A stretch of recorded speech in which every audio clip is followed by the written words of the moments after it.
Alright. Right about now, ndinamkoma Daniel Zimdansolander, aka his name is Ciggar Knox. Amana mazita chakwara nawo kuti no Ciggar Knox murder ameno iko. But anyways, rimene muzori mkoma Ciggar Knox nasi vane chicha vadombotitira mkoma Ciggar Knox zvirize. Vari bobo ameno muri stage yenyu. Pose lazima mix. Ma mix ari boss ngaiti. Zvozori mkoma Ciggar Knox vanobva kupi?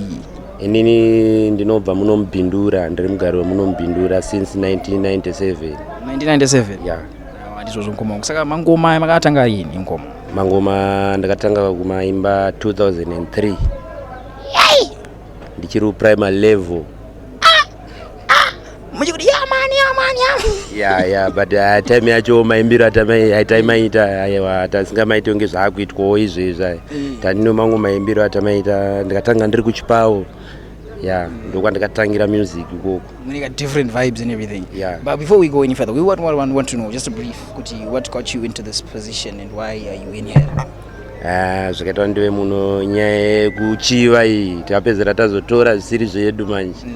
Maofficers akati aiwa hande kwamunofanira kugara kune vamwe vanenge imimi. Kwamunofanira kushanya. Tototi zvaizvezvi techitotogara. Muragari vemuno. Aiwa ndizvozvo. Kungono vamwe. Aiwa ndizvozvo. Aiwa mkoma Ciggar Knox. Saka 2003 that's when you started. And then you got in here 2000 and ndakauya muno mugore inoeri zvangu. This year. Yeah. Aiwa ndizvozvo mkoma Ciggar Knox. Saka 2003 kachana. Kachana. Saka maishana nani 2003 back then muchitanga kuimba. 2003 ndaita zvechipawo ndokwa ndakatangira kuimba ndichiridza mainstruments, ndairidza mbira, marimba, makeyboards. Saka ndokwa ndakatanga ngoti ndichiridzawo keyboard yangu ndichiimba, ndikazoenda kuma studios. Time yacho pamene shamwari yangu akazotanga kuitawo studio yake mumarani kwedu kunobhindura. Ndokwa ndakatanga kuenda kunorekoda song yangu neshamwari yangu ndaimba nayo. Yeah. And then how did you discover what hey but 2003 kuri mdara gaga? How did you discover that time kuti ndiri artist ndinoimba ini? Zvakangotanga pandakangotanga kuenda kunoita zvema-arts kuchipawo ndopa ndakatanga kuona ndakutongoimbawa ndizive kuti chichikaitika. Any line of inspiration? What's the kunoziva kuimba? Kunonanzi ndakazoita musician oti sekuru wangu aimba, mudhara wangu ari Buju Banton, momuzi yangu ari Mukadota. Munoziva zvinongosiyana-siyana. Saka where did you come from? Ini handifunga kuti pane munhu wandakateedzera, ndofunga Mwari angonisikawo ndakadaro. Muchitongoro wamangoma. Yeah, ndiri chimushini chemangoma chete. Nokwara nemachanti. Saka it's just you from the start. Nobody inspired you. Hapana makakura muchiona wachimba kana Winky D zvake. Winky D time iyoyo tanisati takutogona kumunzwa ndofunga iyo. Uchina ndiri rasta. Yeah. Saka Zim dancehall in you is just pure Zim dancehall. It's a mixture or anything. Mixture sometimes ndowanzorwa iri pa gospel dancehall. Yeah. And you get gospel Zim dancehall, gospel dancehall. Yeah. So how many people have you worked with in your journey of doing your music? Ndati so far kusvika pandave izvezvi ndakashanda navanhu vakawanda, ana PGK, ana Levels, ana Fantani, even Oskidi chaichai akandirekoda, ana DJ Fideo vese ndakasvika kwese. Saka munoti muombeka mudara? So far kuna studio ndisingazienda, kuna producer anoti handizive. Saka makatomboridza mamwe matracks kunzowo? Akawandisa. Andozivikanwa zvokudaro? Zvakanyanyisa. So how many, like what other artists have you been in collaboration with? Crystal. Yeah, so far Crystal chete ndawandikaita collab naye. Neshamwari yangu ndikatanga ndichima naye inonzi Maenzo. Ndiye wandaiwanzo feature naye matracks angu akawanda. Maenzo superstar wedu? Yeah. Mzadaro? Yes. Celeb kero? Yeah. Makapekwa nemaceleb munomu. Saka munoziva since your journey started outside there and zvinhu zvekuti maparents edu isusu kutonzi wakuimba Zim dancehall anenge ari mawani. Cheo. Nzi wakuimba Zim dancehall watanga mahere hiri. Hazviaccepteke zvekumhanya ka. Vakazviona sei?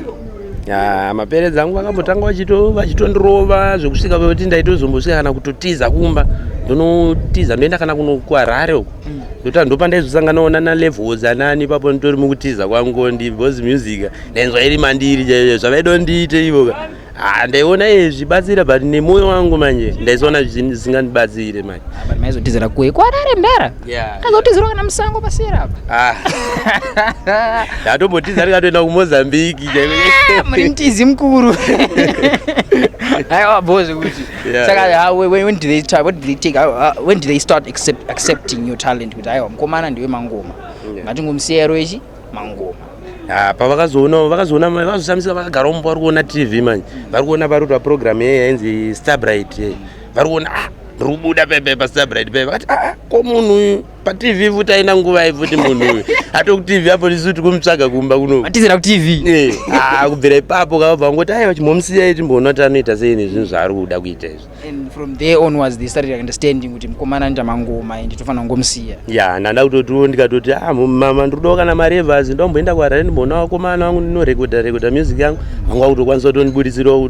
kutondipawo mari yetransport ndotoendawo kwandiri kuenda kwendo todzoka kumba zvakatotanga kutovanakidzawo zvoti ndikatoita wiki ndisina kutomboenda kana kushow vaitondibvunza kuti asi mazuva ano uchaita here zvekuimba zvezvi ndoambe kutsoma vakukuvhunza aiwa ndizvozvo saka anyways mkomongo how many tracks have you recorded so far all in all muri kunze and everything else matracks andakarekodha akawanda zvoti kana 200 something anopfuura zvoti handisana muita chirungu hangu ekuzviverenga ndinongorekodha ndichingoenda and pane imwe burning questions ine vanhu vakawanda ikuti vamwe vapana cheo vareta zimdanso varotanga kutora mangoma izvezvi but ane one question iri mubrain make inomukanganisira zvinhu unozoita mari here kana uchinzoita mari kazoita millionaire kana kadholo kezoero kutimborowo marawo dzinoziya zvinobuda inini ndototi ndozvinotondiraramisa kusvika pari nhasi hapana rimwe basa randoita ndakaitawo zvimakozi zvandikaitawo zvecatering chichichi but hazvina kana central zvandipa than music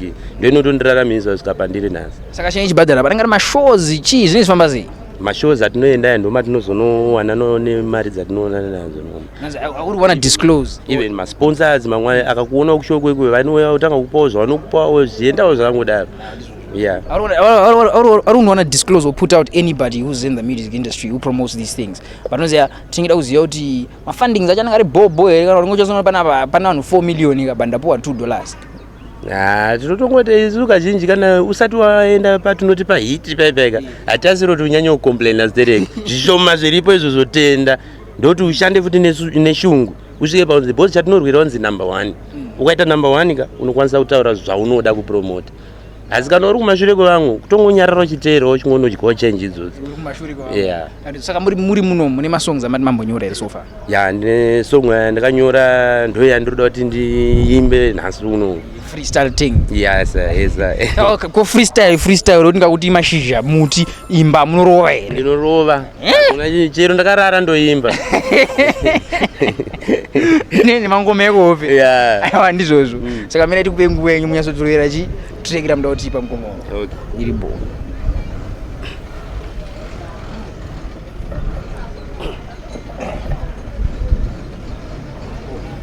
semina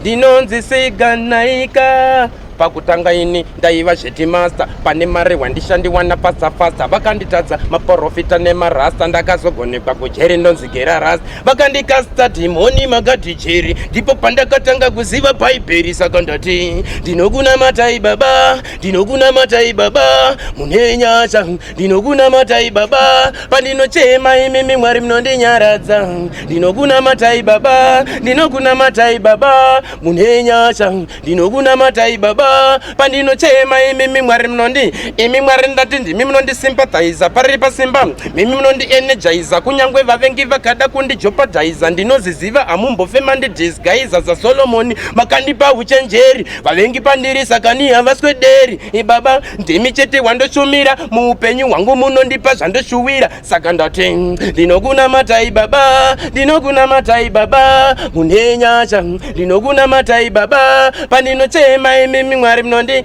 Muriwo ndaifunga kuti ungandidaro, kutora moyo wangu ganda kwakadaro, kutozisa kuchemedza zvakadaro, kutora nguva yese dandaro, ndafunga rudo rwedu ruchaenderera, semvura iri murwizi inongoyerera, pati nhasi wandisiya ndekasenerera, misodzi pamatama chingoyererera, ndorangarira pauchindinyemwerera, chubabadzira gelo uchiyemerera, mudiwa kandisiya ngandiomesera, kano kandiramba ndino saka ndava nemusikana kanaka indipa rudo, ayeye ndaiva nemusikana kanaka indipa rudo, ayeye ndikati kuchanda sechiguruguru ndovapfanganyura kutovasiya vati bhurubhuru, zvovarwadza vese kutoita sechidhurudhuru, dzese ishiru chadziona zoti bhurubhuru, ndikati zvandinogona charatidza zvandinogona, pamangoma ndinovabena, ndikati kubasa magezi rikapazosadzadza, charatidza zvandinogona, ndikati zvandinogona charatidza zvandinogona,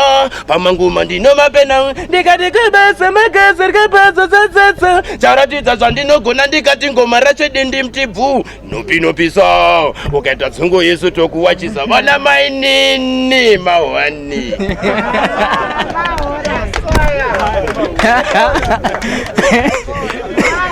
Chironi.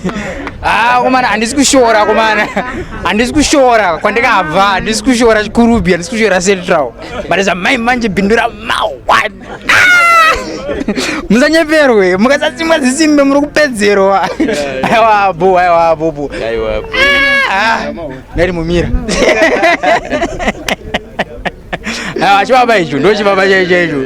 Aiwa matrix bo chibaba. Aiwa ndizvo tinongoti dai vari kuonawo vambo vatitsigirawo vatibatsirawo tiende uku kuenda vamwe koko ndokwatine shungu nako. Kana nechipo chakadai so muchivakatadza kuona mudhara. Handiziva kuti chii chiri kuitika kwavari. Pandinodzoka muchadza ndichiri kudziva DM yanga yakatozara nevanhu vari kuti mukomana tomubata sei. Aiwa vakadaro ndingafare ende vanonzwa zvakapfuura izvo hai simple yatangoita iyi. Sembo here. Aiwa simple. Saka mukati kopevisa munoti bvurubvuru futi. Handipedze. Mukatoti ndoimba handipedze totorara pano tingoimba chete.